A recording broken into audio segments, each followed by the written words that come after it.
비가 퍼붓던 여름 저녁이었다. 대구 외곽 건설 현장은 하루 종일 흙탕물로 질척였다. 작업복에 묻은 먼지와 땀 냄새를 지우고 싶어 진호는 퇴근 후 한바집 불빛을 따라 들어섰다. 주방에서 분주히 움직이던 그녀가 눈에 들어왔다. 하얀 앞치마를 두른 50줄의 여인이었지만 고운 이목구비와 늘씬한 체형에서 세월이 무색한 매력이 풍겨났다. 머리를 질끈 묶었는데 땀에 젖은 몇 가닥이 뺨에 붙어 있었다. 오늘 많이 힘드셨죠? 따뜻한 목소리와 함께 그녀가 내 앞에 밥상을 내려놓았다. 순간 오래 굶주렸던 허기가 단순히 배속이 아니라 마음까지 밀려오는 듯했다.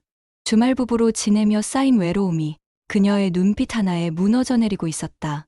밤이 깊어 한바집 불이 꺼지고 비가 그치지 않는 골목을 함께 걸었다. 비에 젖은 그녀의 어깨를 내 작업복 상의가 덮었다. 그녀는 잠시 멈춰 나를 올려다보았다. 눈빛이 말하고 있었다. 괜찮아. 나도 외롭고 너도 그렇지? 두 사람의 입술이 젖은 공기 속에서 가까워졌다. 차갑던 빗방울이 피부를 타고 흐르는 순간 뜨거운 체온이 서로를 감쌌다. 어둑한 숙소 방, 흐트러진 작업복과 앞치마가 바닥에 떨어졌다.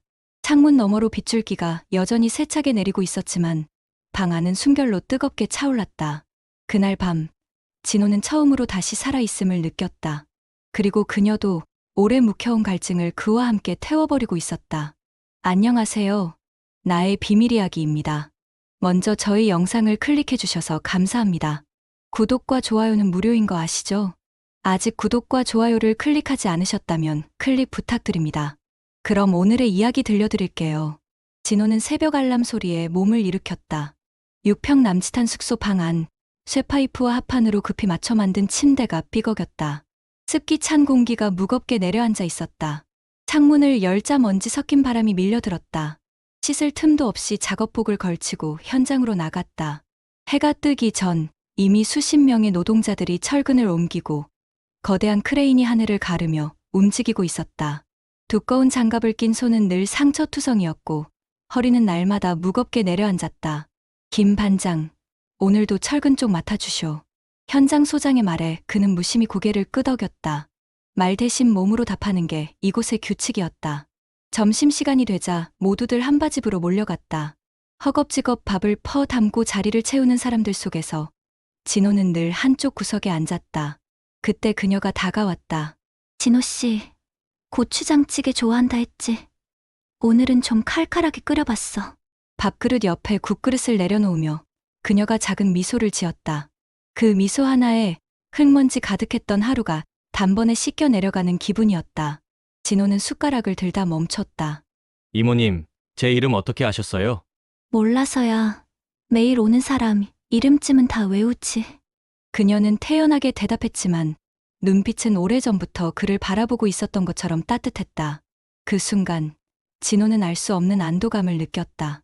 마치 누군가 자기 이름을 불러주는 것만으로도 이 낯선 도시에서 다시 살아갈 이유가 생긴 듯했다.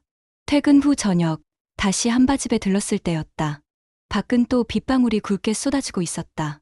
창문을 두드리는 빗소리와 함께 좁은 식당 안은 수증기와 사람들의 목소리로 가득 찼다. 그녀가 앞치마 끈을 고쳐매며 말했다. 비 오는 날은 장사가 안 돼. 다들 귀찮아서 그냥 편의점에서 컵라면이나 먹나 봐. 그럼 우리 같은 사람만 오는 거네요. 진호가 중얼거리듯 말하자 그녀가 고개를 들어 그를 바라보았다. 잠시 흐른 정적 속에서 두 사람은 눈빛을 교환했다. 그녀는 맥주 2캔을 꺼내와 테이블 위에 올려놓았다. 오늘은 그냥 이거나 하죠. 뜨끈한 국 대신에.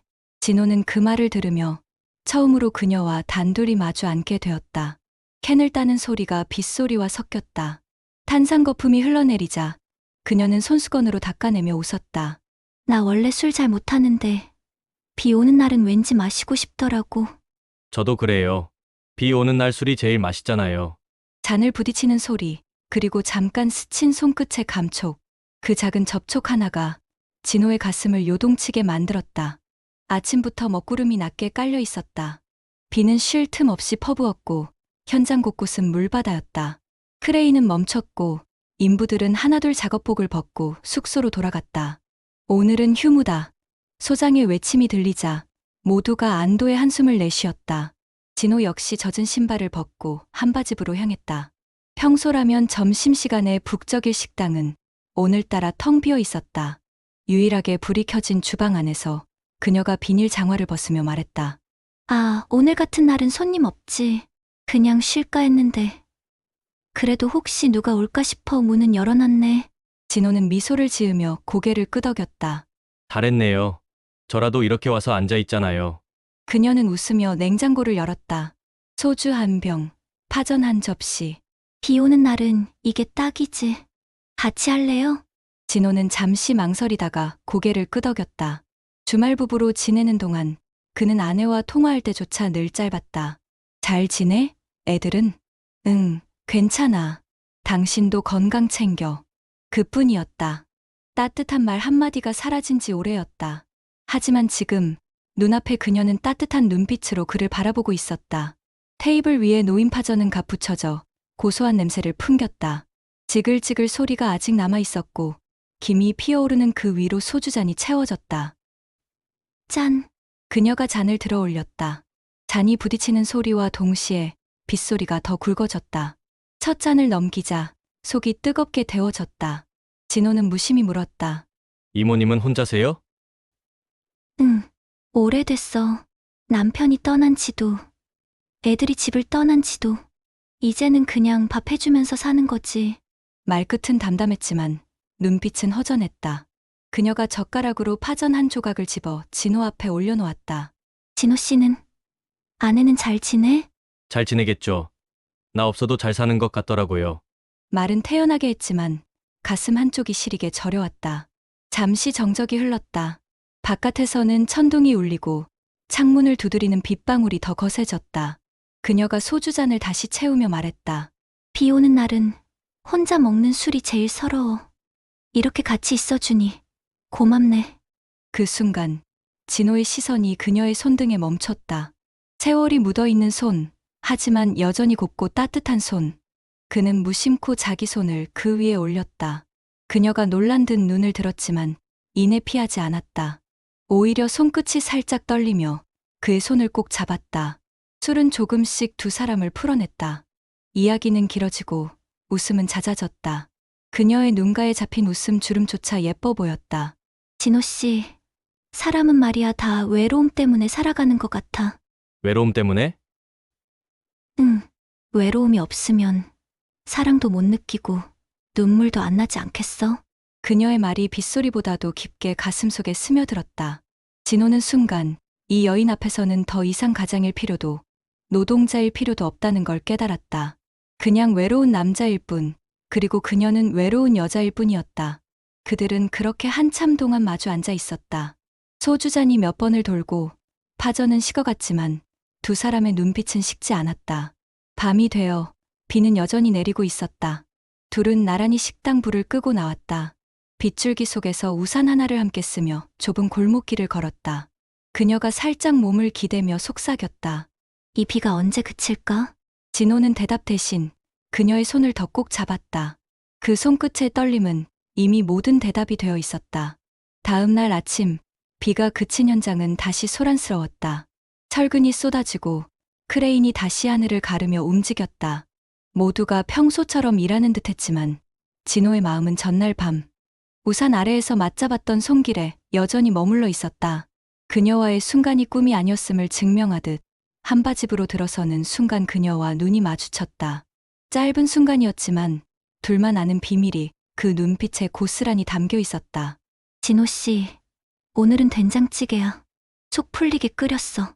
그녀는 태연한 표정으로 국을 내주었지만 손끝은 미묘하게 떨리고 있었다. 진호는 밥그릇을 받으며 고개를 끄덕였다. 평소와 같은 대화였지만 그 안에 전날 밤의 여운이 흘렀다. 그러나 현장은 늘 사람들로 가득했다. 작업 반장, 인부들, 심지어 외부에서 들르는 기사들까지. 누구 하나 눈치를 챌까 싶어 두 사람은 애써 아무렇지 않은 듯 행동했다. 그런데도 사람들의 시선은 예리했다. 야, 김진호. 너 요즘 한바집에 죽치고 앉아있다며? 에이, 그냥 밥 맛있어서 그렇지 뭐. 동료들이 던지는 농담 섞인 말에 진호는 억지로 웃어넘겼다. 하지만 농담이 자꾸 쌓이면 언젠가는 진담이 되는 법이었다. 그는 점점 더 신경이 곤두서기 시작했다. 그날 저녁, 식당에 손님이 다 빠져나간 후였다. 그녀가 의자에 앉아 긴 한숨을 내쉬었다. 진호 씨, 우리 너무 티 나는 거 아니야? 왜요? 뭐라던가요? 그냥 애들이 농담처럼 말하던데 나도 괜히 눈치 보이고 그래. 진호는 잠시 말이 없었다. 아내와 아이들이 떠올랐다. 서울에서 여전히 학교에 다니고 있을 아들, 늦게까지 학원에 남아있을 딸, 그들 곁에 있어야 할 아버지가 이곳에서 다른 여인의 손을 잡고 있었다. 나도 알아요. 잘못된 거라는 거. 진호가 낮은 목소리로 중얼거렸다. 근데 이모님 그거 아세요? 잘못된 줄 알면서도 이렇게 살아있다는 게 느껴진 건 오랜만이에요. 그녀는 고개를 떨군 채 말없이 그의 손을 잡았다. 그 손길에는 변명도 거짓도 없었다. 그저 오랜 세월 홀로 견뎌온 여인의 외로움이 고스란히 담겨 있었다. 비밀은 깊어질수록 더 짙은 그림자를 만든다. 둘은 사람들의 눈을 피해 비 오는 날이면 함께 술을 마셨다. 한바집 불을 일찍 끄고 숙소 근처 좁은 방에서 소주잔을 나눴다. 창밖으로 쏟아지는 빗소리, 방 안을 가득 메우는 알코올 냄새, 그리고 서로의 숨결.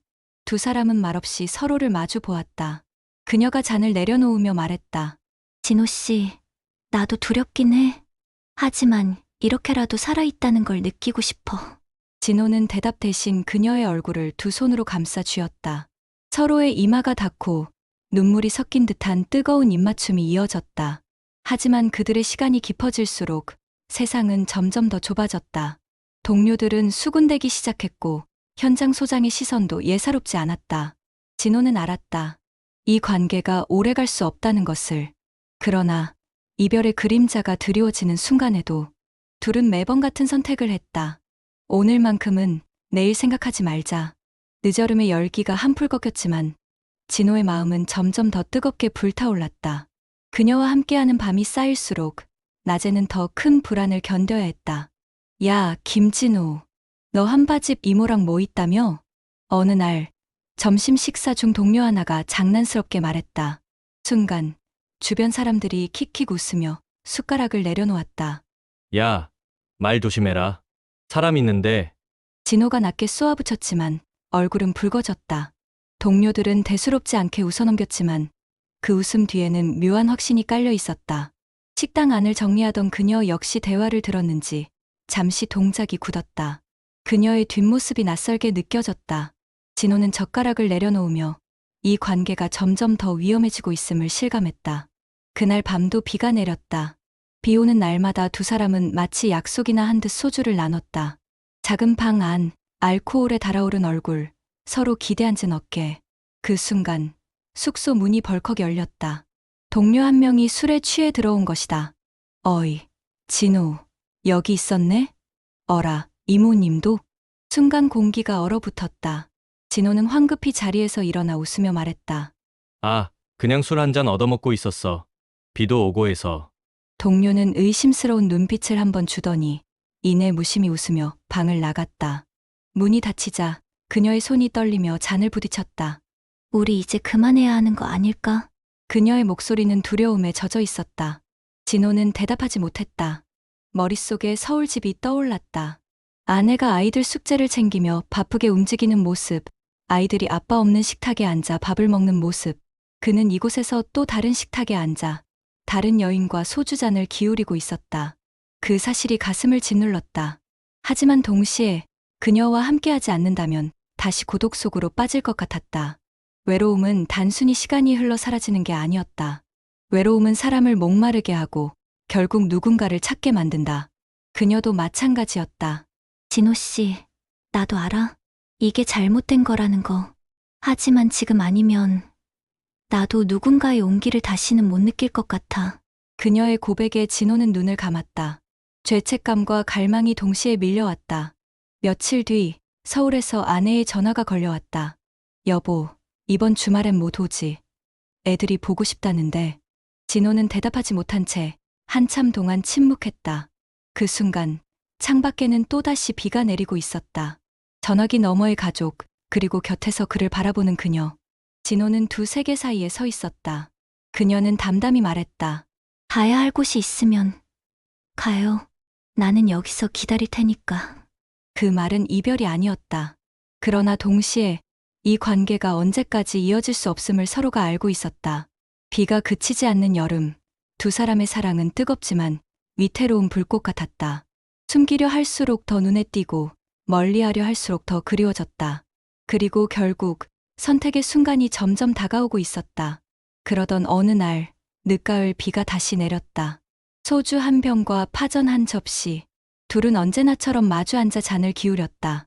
진호 씨, 우리 오늘이 마지막인 것 같아. 그녀가 불쑥 내뱉은 말에 숟가락이 멈췄다. 왜요? 아니, 그냥 알잖아. 사람들 눈도 그렇고, 당신도 집에 돌아가야 하고 나도 더는 용기 낼 수 없을 것 같아. 진호는 한참 동안 아무 말이 없었다. 빗소리가 창문을 두드리고 소주잔 속 거품이 잦아들었다. 그는 천천히 그녀의 손을 잡았다. 맞아요. 이제 끝내야겠죠. 하지만 오늘만큼은 그냥 우리 그대로 있자. 그녀는 눈을 감고 고개를 끄덕였다. 그날 밤, 두 사람은 말없이 서로를 안았다. 죄책감과 두려움, 그리고 더는 이어갈 수 없는 사랑의 무게까지 모두 품에 안은 채로. 그 후로 진호는 더 이상 한바집에 자주 가지 않았다. 밥을 대충 편의점에서 때우기도 했고 동료들과 어울려 술자리를 가졌다. 그녀와 눈이 마주칠 때면 짧게 웃고 고개를 돌렸다. 아무 일 없었던 것처럼. 시간이 흘러 현장이 마무리될 무렵 진호는 서울로 돌아갈 준비를 했다. 짐을 싸던 마지막 날 그는 잠시 한바집 문 앞에 섰다. 안에서는 그녀가 다른 인부들에게 밥을 퍼주며 환하게 웃고 있었다. 그 미소를 바라보다 진호는 결국 발길을 돌렸다. 몇 해가 지나 대구를 다시 찾게 된 어느 날, 우연히 그 한바집 앞을 지나가던 진호는 새 간판이 걸려 있는 것을 보았다. 식당 이름이 바뀌어 있었고 아는 낯선 사람들이 분주히 움직이고 있었다. 그녀는 이미 그곳에 없었다. 어쩌면 다른 삶을 찾았을지도, 아니면 여전히 누군가의 밥상을 차려주고 있을지도 모른다. 진호는 잠시 그 앞에 서서 비 오는 날 함께 나눴던 소주잔을 떠올렸다. 그 기억은 죄책감이기도 했고 동시에 생생한 위로이기도 했다. 그녀와의 시간은 잘못된 것이었지만 분명 살아있음을 느끼게 해준 순간이었다. 비는 더 이상 내리지 않았다. 대신 가을 햇살이 따뜻하게 내리쬐고 있었다. 진호는 고개를 들어 하늘을 바라보았다. 그리고 조용히 중얼거렸다. 이모님 고마웠습니다. 그 말은 바람에 흩날려 사라졌지만 그의 가슴 속에는 오래도록 남아 올렸다. 오늘의 사연 재미있게 들으셨나요? 영상이 마음에 드셨다면 구독과 좋아요, 그리고 따뜻한 댓글로 응원해주세요. 감사합니다.